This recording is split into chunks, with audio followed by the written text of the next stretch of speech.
Welcome, dear listeners and watchers, to a spooktacular edition of the Fluffy Biscuits Podcast. Join your bewitching hosts, Nazir TL and Pixelated Trash, as they embark on a spine-tingling journey through the eerie and enigmatic world of Halloween. From haunted tales that'll send shivers down your spine, to pumpkin spice discussions that'll warm your soul, we're brewing up a cauldron of frightful fun just for you. So grab your broomsticks, light your jack-o'-lanterns, and get ready for a podcast that's bound to make your Halloween season a whole lot creepier. And maybe just a little bit sweeter, too. Stay tuned for the wickedly entertaining episode that will leave you craving more only on the Fluffy Biscuits Podcast, because when the biscuits get fluffy, you know where to find us. And with that, my dear friend Zach, what would you like to lead us into today? Well, that was quite a build-up, and I don't feel like I'm.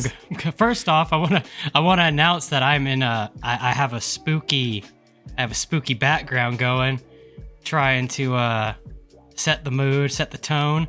It's very orange.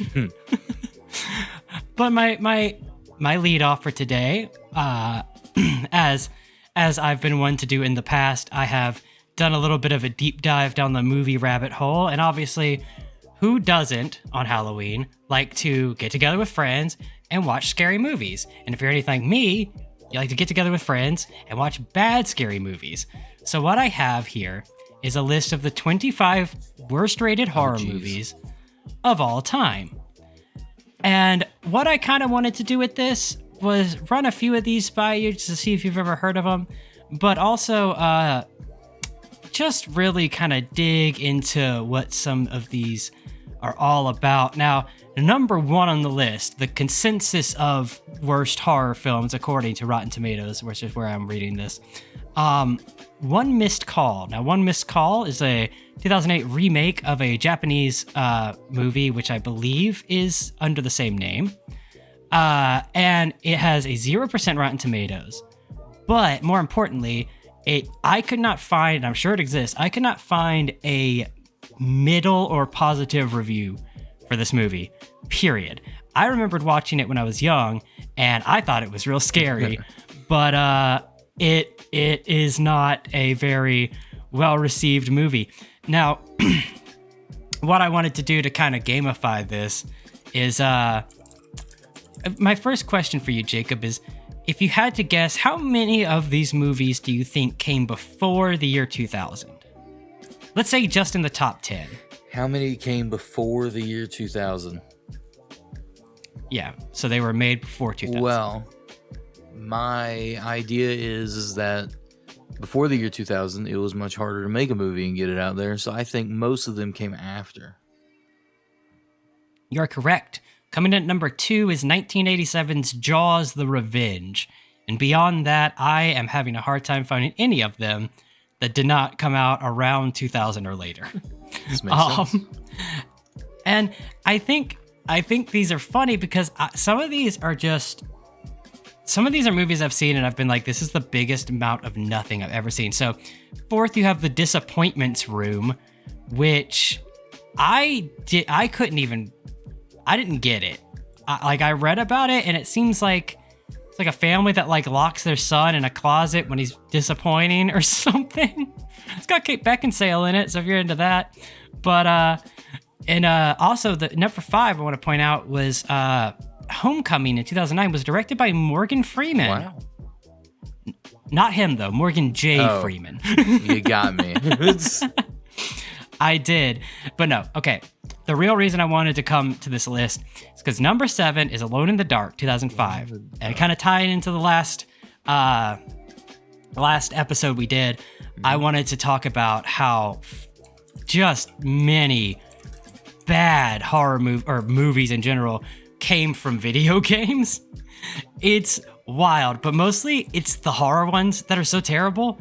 And now, Alone in the Dark 2005 is done by Uwe Boll, a German director, and if you know anything about bad movies, you know who Uwe Boll is, and he's legendary for making bad horror movies, specifically bad video game tie-ins.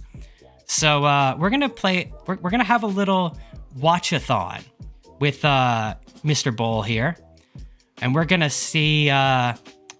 If we sat down. Okay, here we go. He made in 2003 House of the Dead, based on the light gun shooter by Sega. He made in 2005 Alone in the Dark and Blood Rain, based on the video games of the same name. 2007, he made In the Name of the King, based on the video game Dungeon Siege. He made a sequel to Blood Rain, somehow. He made the movie adaptation of Postal. Oh, wow.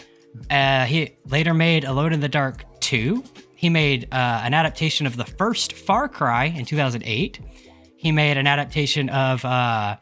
what is this called? Oh, no, that's just a game. He seems to have switched to making, he did make a sequel to In the Name of the King. He did make a third Blood Rain movie. And it seems like he kind of switched out of video game stuff, which is good. They may actually made a third In the Name of the King. Good God. But what I wanted to point out is that literally every video game movie he has ever made has been nominated or won a Golden Raspberry Award. And I think that is just... That is hilarious to me. What is the Golden Raspberry Award? It's the mock awards that are like for the worst thing, basically. It's like the Golden Globes, but instead it's for like worst director, worst actor, worst screenplay, all that kind of stuff. And I just want to talk about that for a second as we get into the spooky mood, because just know that no matter how scared you are, there's always someone out there making something even scarier. Which is, I guess, bad video game tie-in films. I almost feel like bad scary movies became a genre on its own. Because I think a lot of people enjoy just bad movies in general. I also have to sneeze. Let him sneeze. Everybody stand back, let him sneeze. I muted, give him some space. It's fine.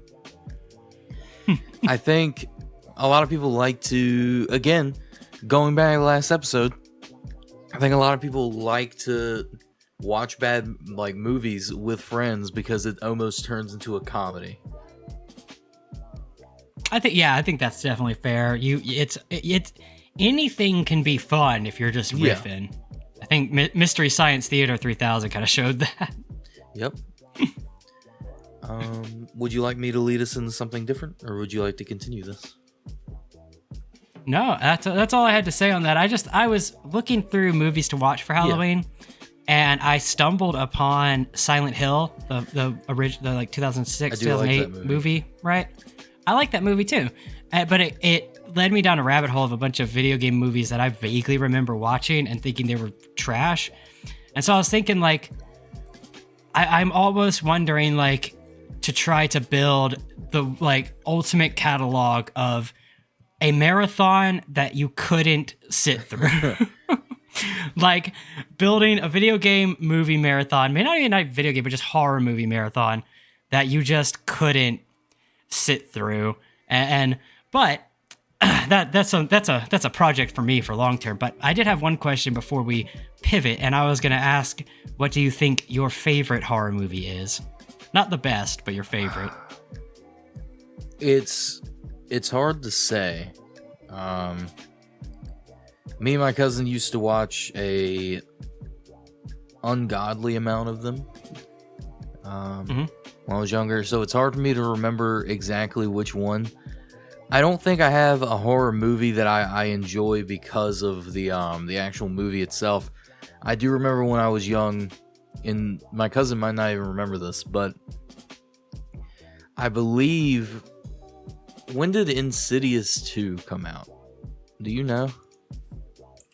Off the top of my head, I would put it like 2011, but it might be less recent than that. Let me see here. Came out in 2013. 2013. Yeah. Insidious 2 might be my favorite, but only because I remember my cousin, I think I had to have been either in middle school or just starting like high school. She picked me up from like school and we went and watched it on my birthday, or around my birthday. I gotcha.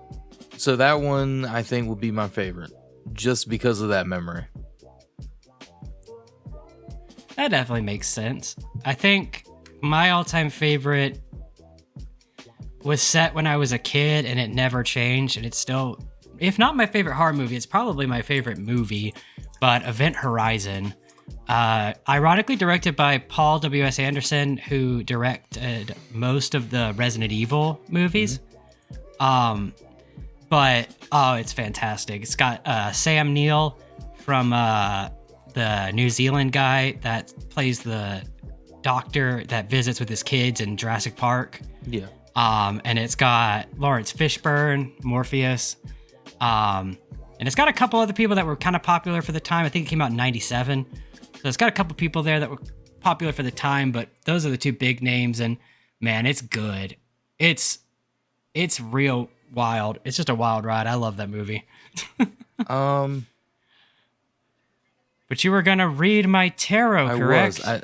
In honor of the spooky times. I do think another honorable mention for the horror movies is Legion, because I think it only has like a 20% on Rotten Tomatoes, but I did think it was interesting. That is a really good B movie. You're talking about the one with the German guy playing in it, and he's like the angel that comes down and has to fight. Yeah. That's a good movie. I enjoy it, especially when like the old lady climbs on the ceiling in the beginning.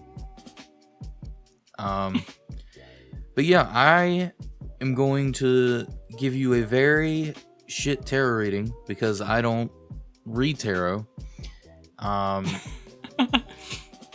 We found a WikiHow. We're just gonna run. I was taught how to by a friend that I know, but she is unavailable.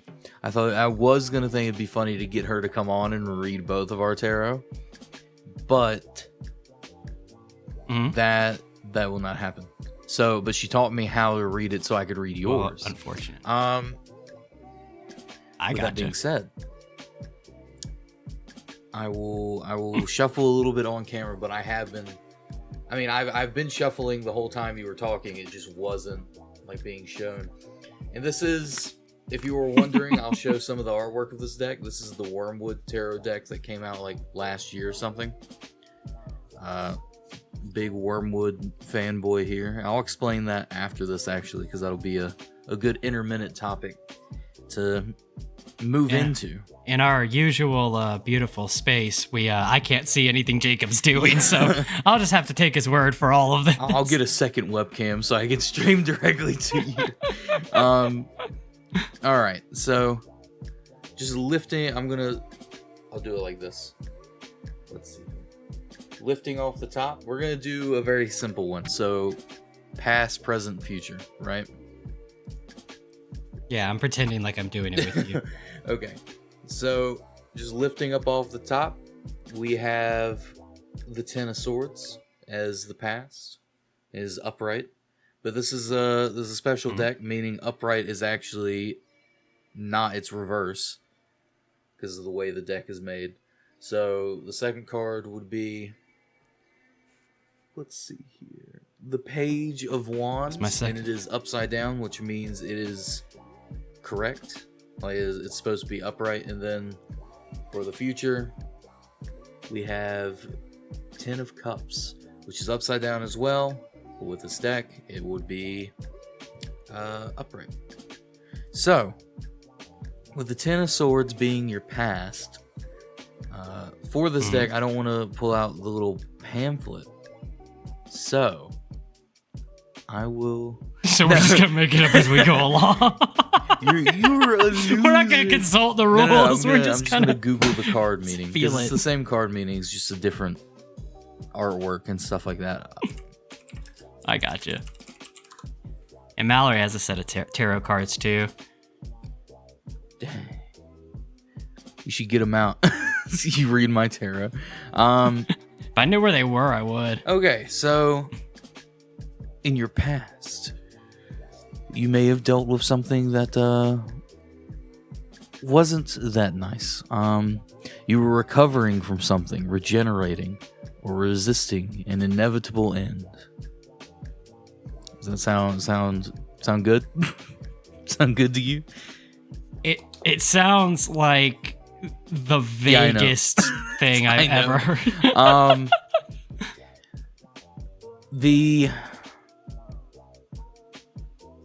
This would work better if I could see you, because then I could read your facial cues. Listen. Well, I'm laughing the whole time, so that should give you your present. Let's go. Page of Wands. Page of Wands.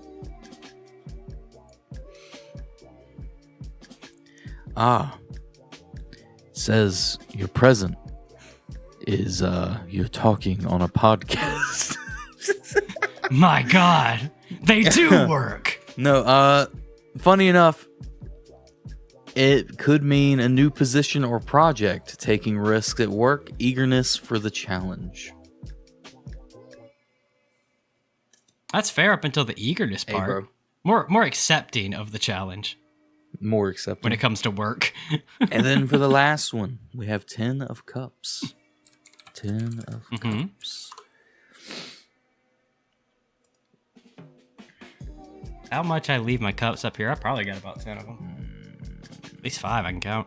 So in your future is a divine love, blissful relationships, harmony, and alignment. Sound about right? Sound good to you? I was going to be heartbroken when I tell her I've got Oh my God. No. But yeah, like I'll link you particularly the online pamphlet so you can look at the artwork as I show some to the camera. I got this deck because specifically this one, Wormwood made it in a way, like they hired the artist, they did all that, but each card is done by a different artist, and I thought that was very unique. So I'm just going to show some of my favorite cards as I'm sitting here talking. But it was a very cool, like, collaborative thing that they did with a bunch of artists for each tarot card.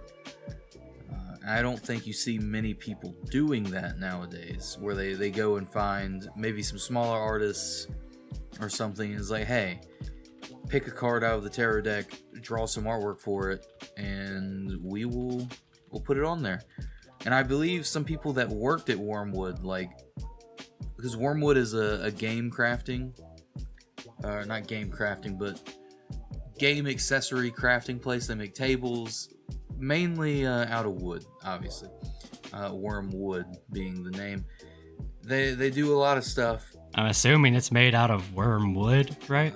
No. Wormwood, like worm as in WYRM. As in like... Yeah, I know, but wormwood is a real type of wood that people like work with. But worm, for them, it's mainly the fantasy aspect, because a lot of their buyers come from D&D and stuff like that. So, yeah. Let's see here. That's the last one I'll show. So, these are these are 4 of my favorites. We have the 6 of Pentacles. We have the Emperor. We have the Queen of Swords. And then the King of Swords. The Queen of Swords actually inspired a D&D character. I won't get into that. But and then the backs have like the cool corrupted logo. It's like an overgrown tree. My beanie has the regular logo. I get a bunch of Wormwood stuff. This will lead me into my not so Halloween topic, and then we'll go full force into the Halloween topics. I'll just point out my favorite that I found on this. I can't tell how you're supposed to read it on this list, whether the artist is above or below the card itself. But I think my favorite is the 9 of Wands. The 9 of Wands. It's like greenish, a lot of arms. I know. But it also might be the 8 of Wands. That's what I say. I can't tell. I think it's the 9 though. The 9 of Wands. Yeah. I know which one you're talking Randall about. Hampton. I will put it on the screen. After Image or After Effects. That altar cloth in the background came from Wormwood. I have a Wormwood dice vault right here with me with a pencil in it that I'll just show. But the reason I bring this up is it goes off topic, but then brings us into something else, right? So there's a method to the madness here. I enjoy woodworking, but I also enjoy anyone that goes into any sort of craft, whether it be woodworking or drawing or anything like that. I respect the hustle. When someone dedicates their whole life to something, and it can show in their work, whether they climb the corporate ladder in like a company that's pre-existing, or they create their own company from the ground up. I think it is very unique, and there's a funny story that I'll tell at the end from Wormwood. But I enjoy people who believe in something to the fullest ability of what they can do, whether it be in their craft, their beliefs, anything like that. I respect it, no matter what it is. I feel that, yeah.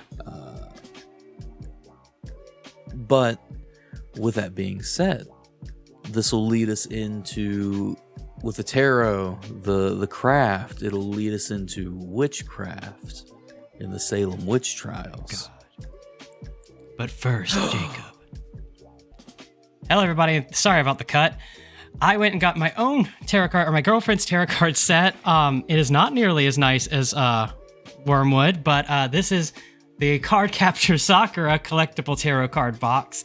And I do believe, if I can get it open, I do believe, yes, it is full. Oh, it closed on me. Full, as you can see. It's even got this protective like cardboard in it for some reason. But let me pop these out. This thing is literally pouring dust into my lap. Jesus Christ. Okay.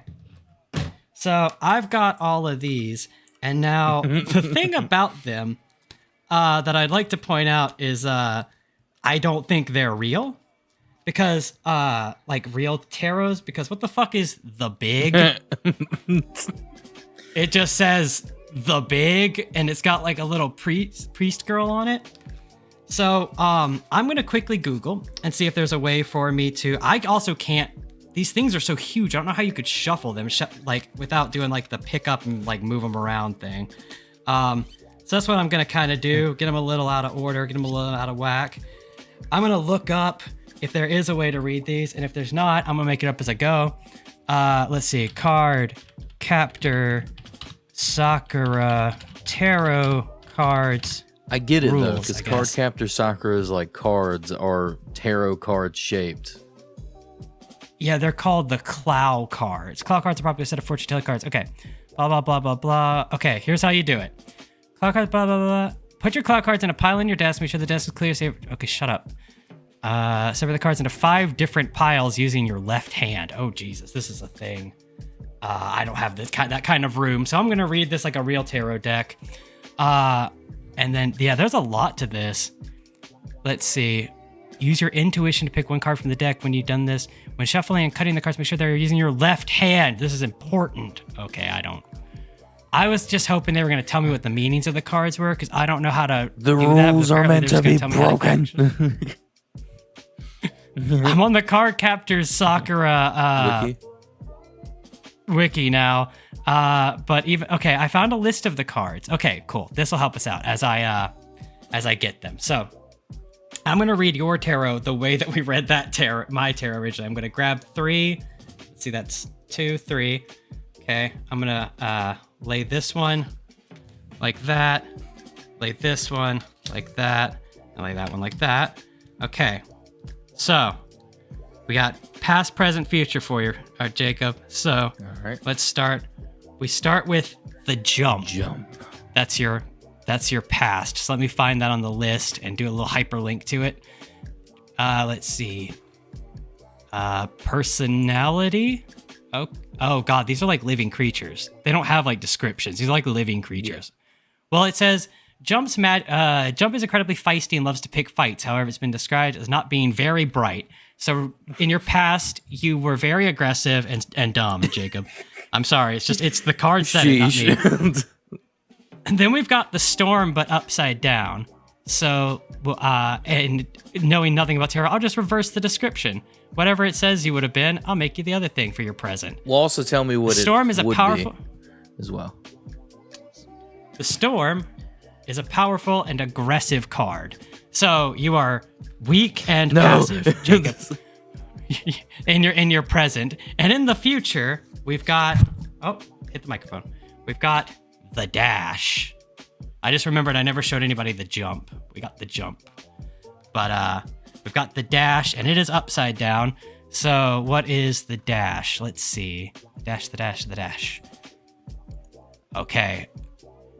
Dash is shy and prone to give flight when given to confrontation. Once its trust has been earned, however, it becomes very loyal. So in the future, since it's upside down, in the future, Jacob, you're going to be very outgoing and you will never back down from a fight. But once someone trusts you, you will be incredibly disloyal. Damn. Man, these cards make you sound like an asshole, Jake. Hey, it's kind of sounded pretty true. I'm just kidding. Par for the course.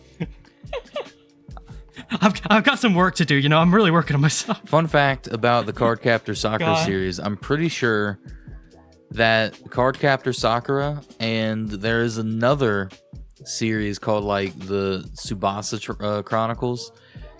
They use the like Captain Tsubasa? I don't know who that is, maybe. Okay. Let me Google it so I make I don't think you're talking about Captain Tsubasa. So. But no, Tsubasa Reservoir Chronicle. There we go. So the Tsubasa Chronicles, I'm pretty sure Cardcaptor Sakura and the Tsubasa Chronicles are written by like siblings. And they are, yes. They use the same characters. Related somehow. That is also true. Because I'm looking at the cover of Tsubasa Reservoir Chronicle. Yeah, so like, for instance, you said the Jump, that bunny is in Tsubasa Chronicles. Well, I've never seen Cardcaptor Sakura, but I've seen Tsubasa Chronicles to some extent. I've seen a lot of Cardcaptor Sakura. Alrighty. But yeah, it's made by like a 4-person or 5-person as of right now with a lot of former members, but it's a manga like collective called Clamp. Yeah. I think that's unique and cool. I gotcha. In its own way. Mm-hmm. And brief shout out, they did do Chobits for anybody who remembers that. That's how you pronounce that. Let's see here. Okay, yeah, back. I'm gonna cut around and like put this where it should be. So going back with what we were doing, Salem witch trials. Back to people believing in their beliefs. I'd hope so. I'd hope people are believing in their beliefs. Yeah. Well, specifically in... some of like the fucked up shit that happened in the witch trials, right? I'm sure everyone does. Yes. But like the idea of they would throw women in a lake, and if they floated, the water rejected them, so that means that they were a witch, and if they sank, they were fine, but they died because they sank and drowned. And by the way, if you floated, it's not like they floated and they were like, oh, damn, she really is a witch. They would just kill you a different way. It wasn't like you floated up and they were like, oh, God, she's a witch, run. It was like, oh, God, she's a witch. Put her in the pillory. Let's go. But it's very interesting to think about, right? Because back then, people were scared just to be scared, and they'd be like, oh, this person's different. Whether it be, you could label as many things. You could put it as, oh, religious people don't like the other religion. You could say men wanted to keep women from learning. You could say all these things. But it's very interesting because it could all stem from like a fear standpoint. And imagine if you took people from back then and placed them now. It's thundering. It's like torrential downpour outside. I'm angering gods right now. Don't talk about the witches. You read a tarot and you talked about witches. Good Lord. But no, like if you put them nowadays, like those people that were running the witch trials, if you brought them now, they would have like an aneurysm. Because you go on TikTok and you have like witch TikTok where like all these girls have like, you know, crystals and stuff like that. And I think it's interesting. I'm sure it's called like witch talk or something. Yeah, it's witch talk. I think it's really interesting how more accepting and open it's become over the years. Like, I think that's interesting. I think that's cool. Especially since a lot of this stuff isn't necessarily scary. It's just what people believe and how they do it. It's not, I don't know. It's weird to talk about. But continuing past that, unless you have something to add to that. I do. I have two thoughts on that, actually. Because one, when you're talking about the Salem witch trials, it's a really great example of, especially an early example of like mass hysteria. Yeah. And kind of the, I'm not going to say like a group mind kind of thing, because it's more of like everybody was scared of this like one concept. And secondly, when you talk about like it getting big on like TikTok and it becomes more, you know, even in like the 20s. And so you had like people, especially in England and stuff, that would really research this. And I mean, I don't remember the exact years, but it's like, I believe in the 1800s, you had like Aleister Crowley in England who like really, really investigated like alchemy and transmutation and, you know, a lot of these kind of supernatural things. And I think, and I don't want to step on any toes by saying this, but I think that the main reason no one cares anymore is because we know it's fake. Like, we know now that someone can't draw a symbol on your door and the devil comes and takes you in the night, or your entire family is blighted, or you know what I mean? You never know. Maybe they weren't drawing the right symbol. Yeah, I mean, it was old. It's not like they had Google, so maybe they just didn't remember it right. But I think that when you talk about it being mass hysteria, that's kind of the thing, is that it's like, it was an unknown concept, and it came at such a time of strife. You know, you had a lot of problems in early America of making sure everybody had homes, food, everything, you know, just building a new country from scratch. And I think that you get these smaller towns out there, and maybe the crop fails, or, you know, maybe there's multiple children stillborn, or something tragic happens to them. Well, you can't blame God, because you're literally hammered into you that is an impossibility, basically, right? Like by the church and the people that are your government in general is saying like, well, it's not God's fault, of course. So you can't blame God. You can't blame anyone directly, because John farming his field, it failed. You farming your field, it failed. Maybe you had different crops, maybe you did it a different way, but you both failed. And so you can't say, well, John stole my blank to do this, and that's why my crops failed. So it becomes the easiest out. It becomes, the mass hysteria forms into almost a shared headcanon of like what is happening around them, what are the threats around them. And so that with that mass hysteria, that comes into play. And then as you advance in science and you advance in, I'm not going to say advance in religion, but as we take a step back from using religion to explain the natural world, then it becomes a lot more of a, well, that's obviously not real. You know, obviously that woman, I mean, maybe she ran out into the fucking cornfields and started throwing asbestos down everywhere, right? But she didn't, you know, write in a book and all of a sudden you're all starving. And that's quite easy to prove. And it's quite easy to, you know, I think it actually plays in our second episode. We were talking about the Dybbuk boxes. Oh, yeah. And, right.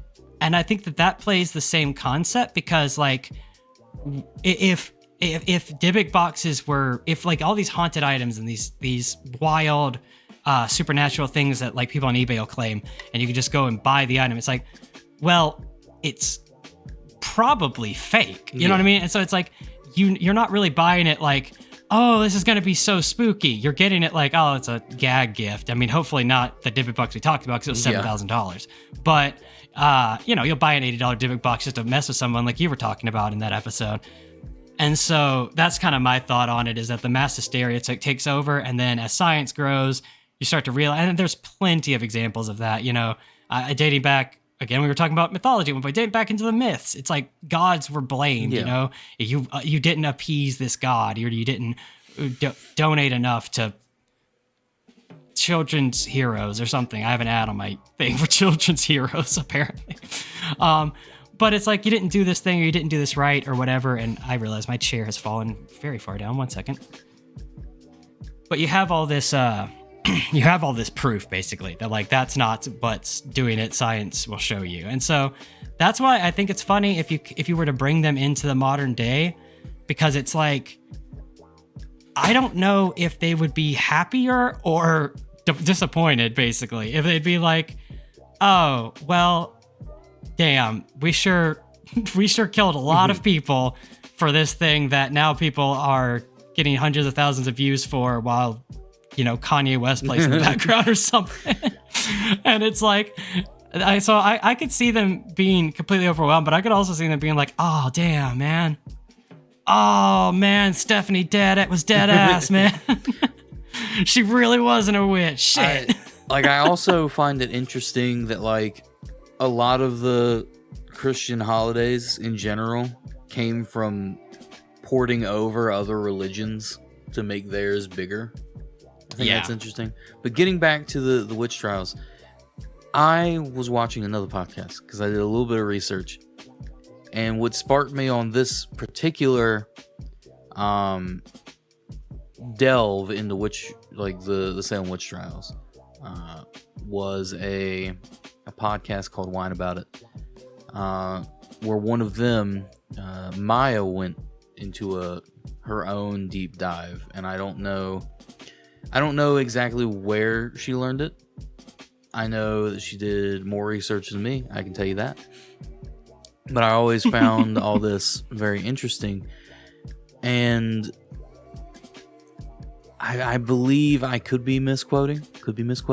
I believe she found in her research, wherever she researched it, that a good, like, some of the stuff that sparked this are some dudes that published like a book, and it just got around and everyone was like, oh, witchcraft.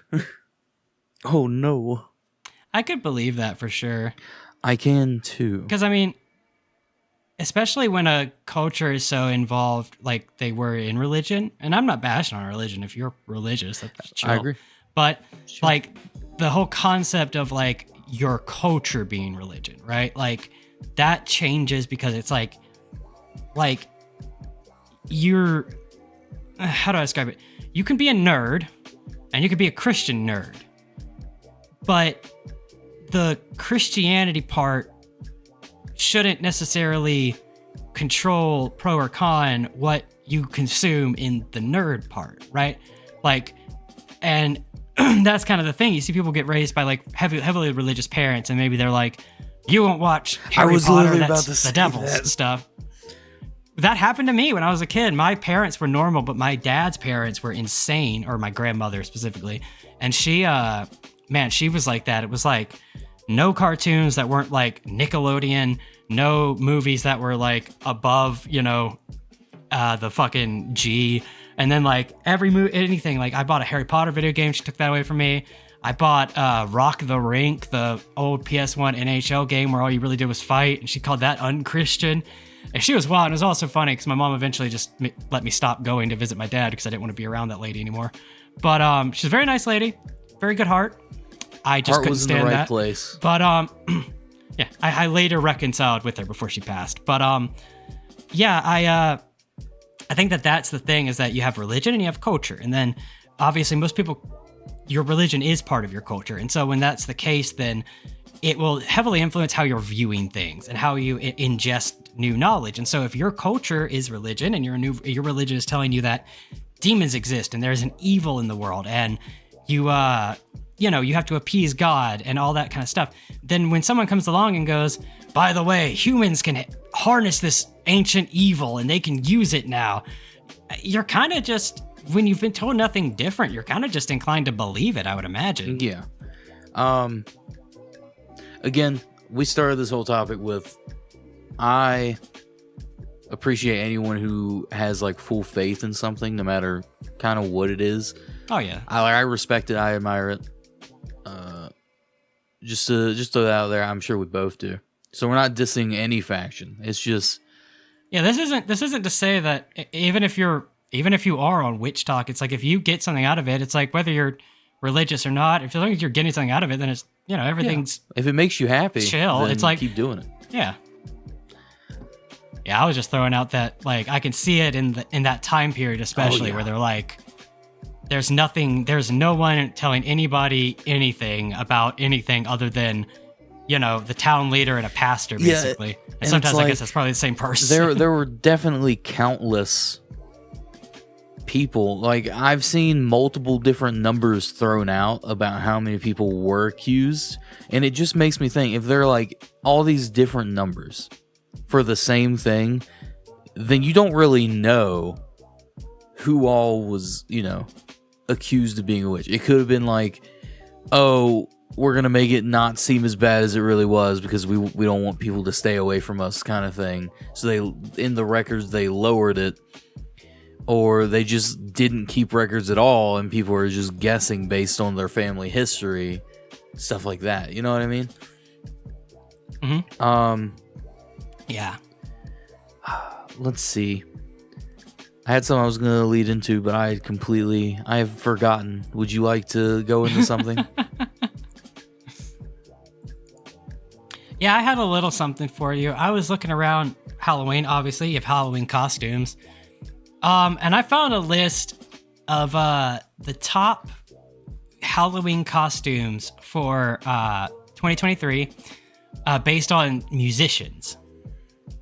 And so I thought I'd dive into this a little bit with you. The number one listed is Britney Spears' catsuit from the Oops, I Did It Again video. And it comes in at a nice $75. And then most of these are about $20. But I was just thinking with this, what if you had to do a Halloween costume and you had any budget? It's not, because it doesn't really matter what you end up looking like. What would your like ideal thing be, and how much would you put into it? Because as I look at some of these, it's like some of these are like 8-piece costumes. Yeah. Like to dress exactly like how somebody dressed on stage or in a music video or something. And it's like, if you're asking me to put on more than a full suit or a shirt and pants, I probably wouldn't do it. But if you could make your like ultimate one, how in depth would you go?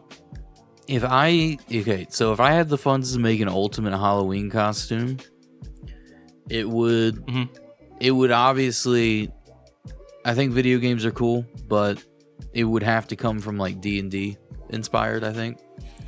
That's just who I am. I would either do Nazir, my D&D character, or I would do Nazir's dad, because Nazir's Dragonborn and Nazir's father is a human. Because Nazir's That's fair. I think if I did it, I would have the plug suit from Neon Genesis, and since I have infinite funds, then I would just arrive in a full-sized Ava. Most of like if I have everything, then it would also be leading up to it would be 100%. You're gonna get Hugh Jackman ripped. That's where the other funds go to, and then it's gonna be like you're gonna get battle ready like medieval swords, the full leather like armor, shit like that. Grow your hair out, dye it blonde, because that's what the character would be. I think my Ava idea would be it, except I would also use those funds to hire DMX. I think he passed away, didn't he? Damn. I would create a hologram of DMX to sing X Gon' Give It To You every time the Ava opens its mouth. That's my ultimate Halloween. I don't think it'd be legal. was off topic, but on topic. I was talking to my friend. I was like, if a UFO, like a chance to get a UFO ever came up, like an alien parked it, you could just take it.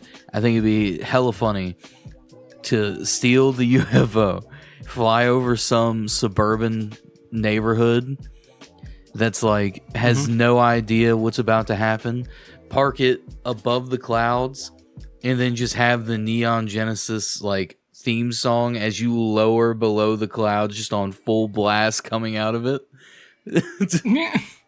No, I can get behind that for sure. Definitely. It would honestly, it would make my day.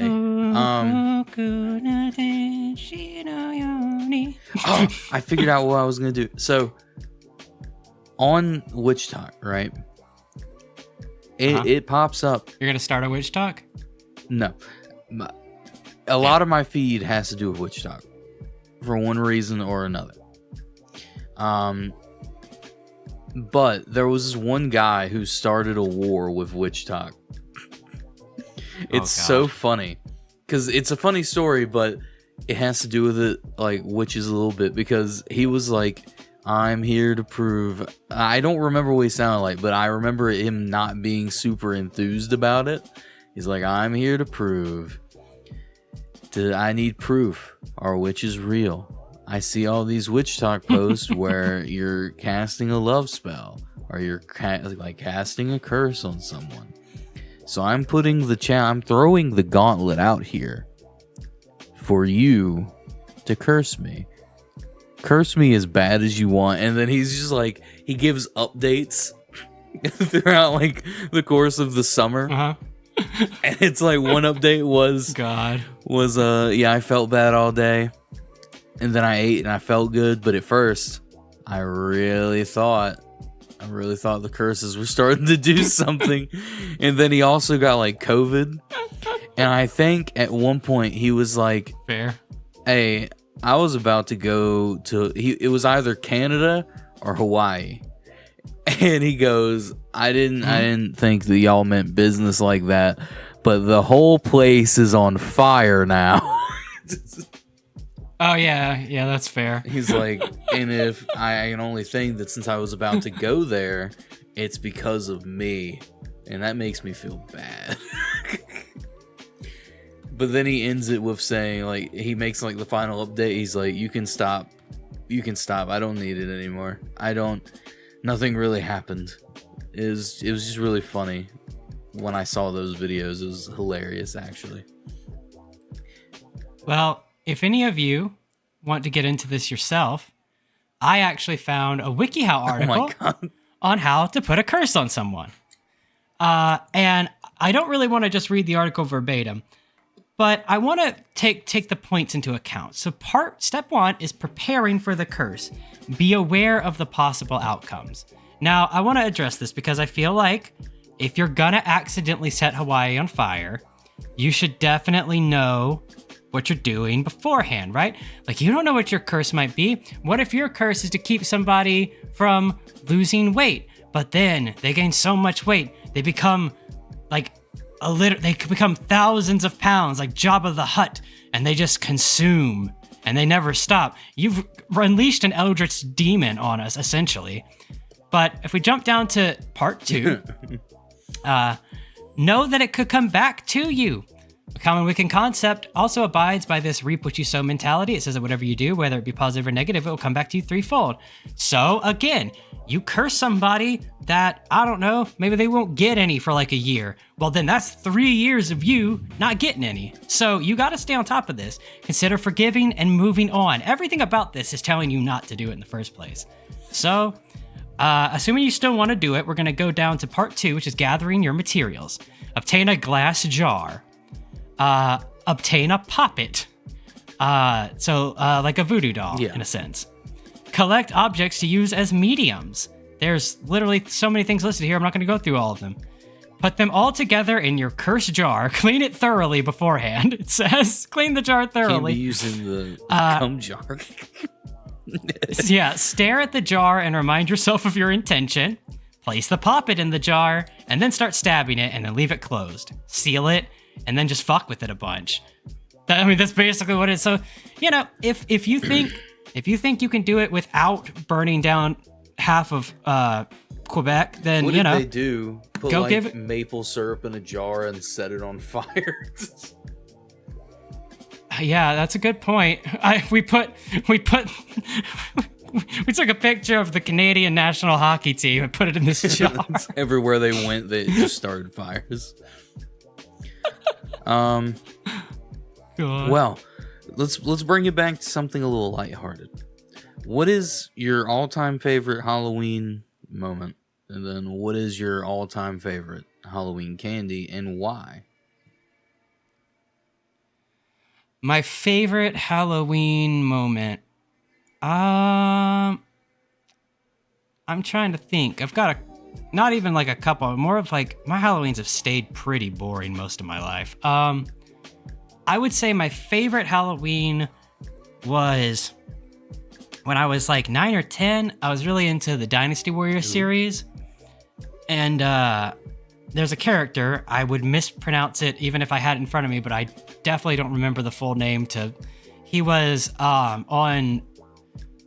with Sao Sao, and he had a huge like sword. It was a two-handed sword. It's huge, and he had an eye patch. And I remember for that Halloween, me and a couple friends dressed up as characters from Dynasty Warriors, and my mom let us get like fake plastic swords. And so we basically spent like 45 minutes trick-or-treating and then came home and just beat each other with swords while we ate candy. That was pretty much the whole thing, but that was probably my favorite. And then in terms of Halloween candy, it is so hit or miss, man. I agree. It's like there are some that I would like if I see those fucking little chiclets, whatever they're called, sixlets, whatever they are. You put those in my fuking bag when I come back to your house. Come back to your house and throw them at the door until at 3 in the morning. Milk duds? But no, it's like they come in like a plastic wrapper, almost like Smarties do. But it's a bunch of little chocolate balls that are different colors. I have no idea what you're talking and about. I don't remember. Yeah, I'd have to look it up. But they're not called chiclets. That's the gum. I thought they were called sixlets, maybe. But let me see. Yes, they are called sixlets. I've never and they're seen absolutely fucking terrible, and do not give them to me. Wait, now, I have seen these before. Oh, they changed the wrapper. Yeah, because they've been discontinued, but someone bought the concept apparently. But I mean, they were trying to do the world a favor by getting rid of them, but then somebody just couldn't let it fucking die, I guess. But my favorite was always. Oh man, I guess I'd have to go with the sour Skittles. That's always been one of my favorite candy. And when you were lucky enough that people had like the mix bag that had a bunch of little packets of different flavored Skittles and stuff, that was always one of my favorites. I definitely was a little shitlord and would sometimes, instead of grabbing a handful, just grab a few of those instead of anything else. I have a bone to pick,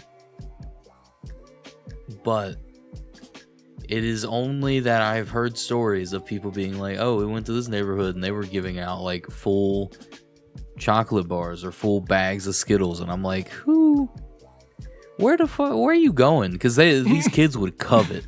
They would covet these locations. Oh, yeah. That's my bone to pick. You can't covet. That's a sin. You're a witch. You can't covet. But I think I have two favorite moments.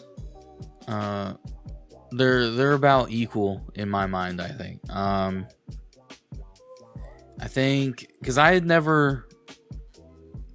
haven't since, and I hadn't before actually went to like a haunted trail or like Halloween festival thing. Mm-hmm. I don't know why. I just think I wasn't interested.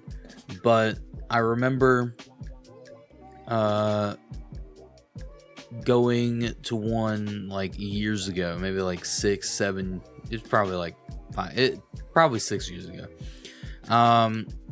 With an ex, and they were talking a big game. They were like, I don't get scared. I don't do any of this. And then the second something popped out, they got scared. It was so funny. That's my favorite moment. And then also going through that trail, there was like a bus where apparently, I didn't know this, the people that are working there aren't supposed to like actually touch you. They're just supposed to scare you. Yeah, at haunted houses, they're not supposed to touch you. But as I'm walking through the bus, there's like a room full of, I'll say Harley Quinns, but it's not Harley Quinn. It's just like female Joker looking people. And I'm like the last of the line because I like to see other people get scared. So I was behind them.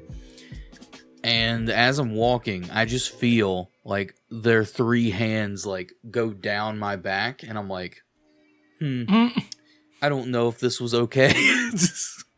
I don't know if I don't know if I'm scared or assaulted. Yeah, I don't know. But I think it was funny because I was like, are they supposed to like touch you or something? And everyone was like, no. I'm like, oh, that was weird. It's like, wait, who are they again? They don't even work for us. They're just gone. They disappear. It's like they're actually ghosts. Ooh, the spookiest. But I think the earliest memory was when I stopped going trick-or-treating when I was like really young. I stopped really young. I just didn't have fun doing it. But I would give out candy.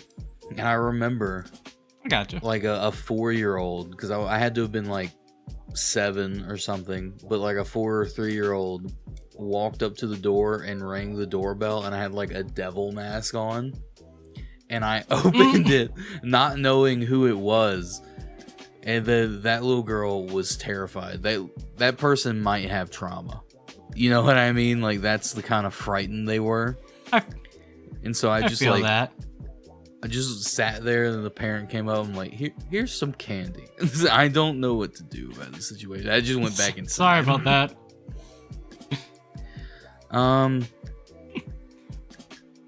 When I was about 16, me and a guy I was in a band with, we set up these 2 synthesizers on the front of my front porch, and we had the candy that we were handing out as people came up. And we were just playing like spooky music through the synthesizers, like making it up as we go. But then we started playing like really stupid shit, like "We Wish You a Merry Christmas" and stuff, but with like all the spooky sounds still active. It's pretty fun. I had a good time with that. I'll end it with, I think my favorite Halloween candy would just be, I like taffy, so I'll just say Starburst. Oh. As taffy-like as that is, it's basically the only taffy you get on Halloween, I would argue. I swear I've gotten some Laffy Taffy on Halloween. I don't like Laffy Taffy. That one, Laffy Taffy tastes too processed. The Starbursts are fresh. They get them right from the tree. No, they're processed. Right from the tree. No, they get them from the stars. Farm to table Starburst. No, like they're processed. I mean, all taffy's going to be, but the flavor overpowers it. I think they have better flavors. No, I completely get what you're saying. Would you like to lead us out? Yes, thank you all so much for watching and listening. If you enjoyed, remember to subscribe here to the Fluffy Biscuits Podcast channel or follow us on Spotify. If you want to see more of my content, you can find me at Commander GC, but the name is Pixelated Trash, and you can find Jacob at NazirTL, and the name is NazirTL. And we will see you all when the spooks have vanished, when there is no more spooky around us. It'll be ramping up for Turkey Day by the next time we talk to y'all. So thank you all so much for watching, and goodbye. Have a spooktacular Halloween.